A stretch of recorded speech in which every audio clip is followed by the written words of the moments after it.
جی دوستو، بھارت ایک اب بڑا اہم ملک ہو گیا ہے اور ہم جانتے ہیں کہ 27 جنوری کو مودی اور پرائم منسٹر مودی اور پریزیڈنٹ ٹرمپ کے درمیان ٹیلی فونک گفتگو بھی ہوئی، اور ٹرمپ نے اس بات کا اظہار کیا کہ بلکہ ان کو دعوت نامہ دیا کہ آپ آئیے، یو ایس واشنگٹن میں آپ سے ملاقات کرنا چاہتا ہوں۔ اسی دوران ہم یہ بھی جانتے ہیں کہ ایک انٹیلیجنس آرٹیفیشل انٹیلیجنس سمٹ ہو رہی ہے پیرس میں۔ یہ شاید فروری کے دوسرے حصے میں ہو، اور یہ پرائم منسٹر مودی اور فرانس کے جو صدر ہیں میکرون، وہ کو چیئر کریں گے۔ تو لگتا کچھ یہی ہے کہ اس سمٹ کے بعد یا اس سے پہلے وہ مودی صاحب جو ہیں واشنگٹن جائیں گے۔ میرا پہلے یہ خیال تھا کہ شاید Modi would be the first leader, foreign leader visiting Washington, لیکن شاید وہ اب ٹھیک نہیں ہے، کیونکہ جو اسرائیل کے وزیر اعظم ہے بن نتن یاہو، وہ لگتا یہی ہے کہ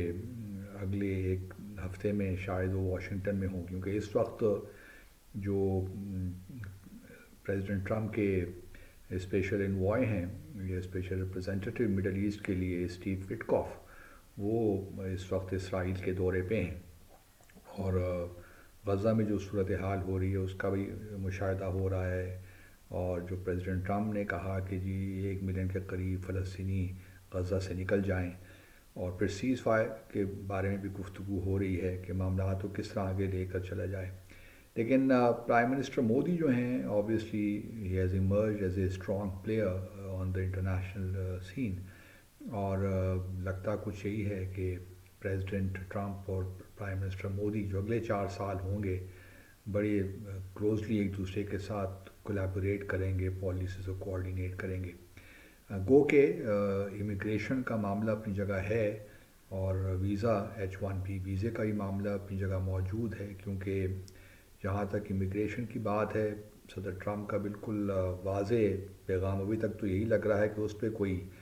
جو ہے سمجھوتا نہیں ہوگا، اور جس طرح ان کے جو ہیں بارڈر زار ہیں یا اسٹیٹ سیکرٹری ہیں مارکو روبیو، انہوں نے بڑے واضح انداز سے یہ کہا ہے کہ جو امیگریشن کا معاملات ہیں وہ اس پہ بڑا کوئی اکراس دا بورڈ اس کو ہم امپلیمنٹ کریں گے۔ اب ڈپورٹیشن کا سلسلہ شروع ہو گیا، ڈپورٹیشن فلائٹس کا، وہ کہ بھارت نے 18,000 سے 20,000 لوگوں کا کہہ دیا ہے کہ جی ہم ان کو واپس لے لیں گے انیشیل فیز میں، لیکن سوال یہی ہے کہ کیا 7.5 لاکھ بھارتی جو باشندے اس وقت موجود ہیں امریکہ میں، وہ انڈاکومنٹڈ ہیں یا ایلیگل ہیں؟ تو یہ ایک فیزڈ پروگرام ہوگا، کیونکہ کسی بھی ملک سے اگر آپ ڈپورٹیشن کرتے ہیں تو اتنا آسان نہیں ہے، ان کو اپنے ملک میں ری انٹیگریٹ بھی کرنا پڑتا ہے۔ تو یہ ایک معاملہ ہے جس پہ تھوڑی بہت ٹینشن ہو سکتی ہے، بٹ جو ایک لارجر پکچر ہے اسٹریٹجک، اس میں محسوس یہی ہوتا ہے کہ صدر ٹرمپ اور وزیر اعظم مودی ساتھ ساتھ ہی کھڑے ہیں۔ گو کہ کوارڈ کے بارے میں جس طرح ہم پہلے بھی ڈسکس کر چکے ہیں، کوارڈ کی میٹنگ ہوگی، سمٹ بھارت میں اس سال کے دوسرے حصے میں۔ اس سے پہلے جو ہے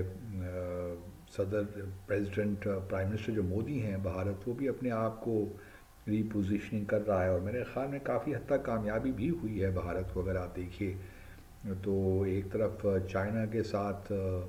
جو ہے معاملات آگے بڑھ رہے ہیں، اب ڈائریکٹ فلائٹس بھی شروع ہو جائیں گی،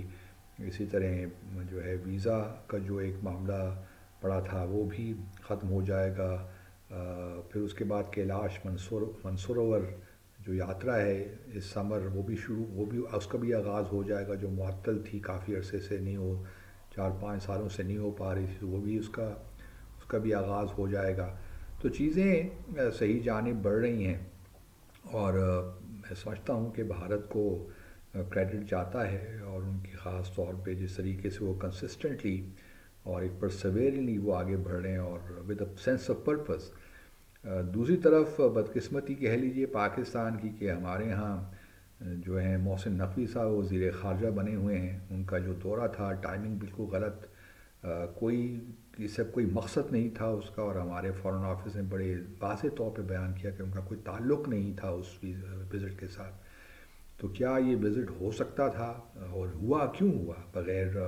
فارن آفس کی، ان کو بغیر انفارم کیے یا ان سے انپٹ لیے، یا اس وقت جانے کا مقصد کیا تھا؟ ہمارے شاید امبیسی کو بھی علم، ہمارے سفیر کو بھی شاید اس کا علم نہیں تھا۔ تو وہاں پہ جو فوپا ہوا وہ بھی ہم جانتے ہیں کہ کس سے ان کی ملاقات ہوئی اور کون سا ایونٹ انہوں نے اٹینڈ کیا۔ تو یہ جو اس قسم کے نووارد لوگ آ جاتے ہیں سفارت کاری میں اور سمجھتے ہیں کہ ہم سب کچھ ڈیلیور کر سکتے ہیں، اپنا کوئی بھی کریڈینشلز نہیں ہے، تو اس قسم کے لوگ صرف ریاست کے مفادات کو نقصان پہنچا سکتے ہیں اور کچھ نہیں کر سکتے، جہاں تک میری ادنیٰ رائے ہے۔ اور یہی ہمیں دیکھ رہا ہوں کہ ہو رہا ہے، اور ان چیزوں کو ایوائڈ کرنا چاہیے اگر آپ چاہتے ہیں کہ ریاست ایک میچور ریاست لگے۔ ابھی دیکھیے ایک اور کنٹروورسی بھی شروع ہو گئی ہے، تو محسن نقوی صاحب کی کنٹروورسی تھی، اب وہ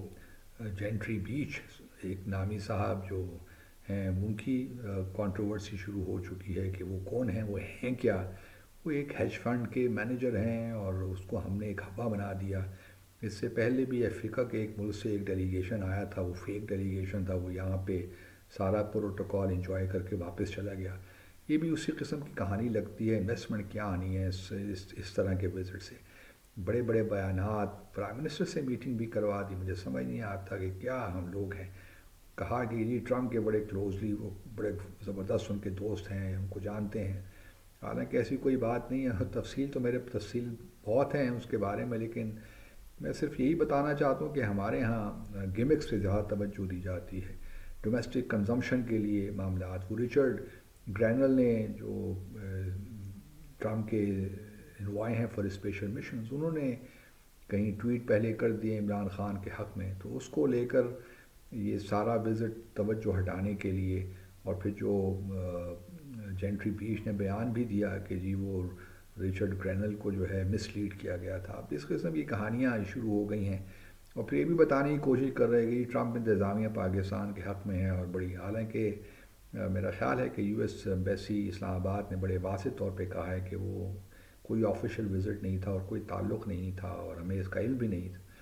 تو تھوڑا سا ایوائڈ کرنا چاہیے ان چیزوں کو، ہمیں ایک میچور نیشن کی طرح کام کرنا چاہیے، لیکن نظر نہیں آتا کہ ایسا کوئی ارادہ بھی ہمارا ہے۔ ہم وہی چھوٹی چھوٹی باتوں میں الجھے ہوئے ہیں، اور ریاست کے جو مفادات ہیں، اسٹریٹجک انٹرسٹ، آبجیکٹیوز، ان کو ہم نظر انداز کیے بیٹھے ہیں۔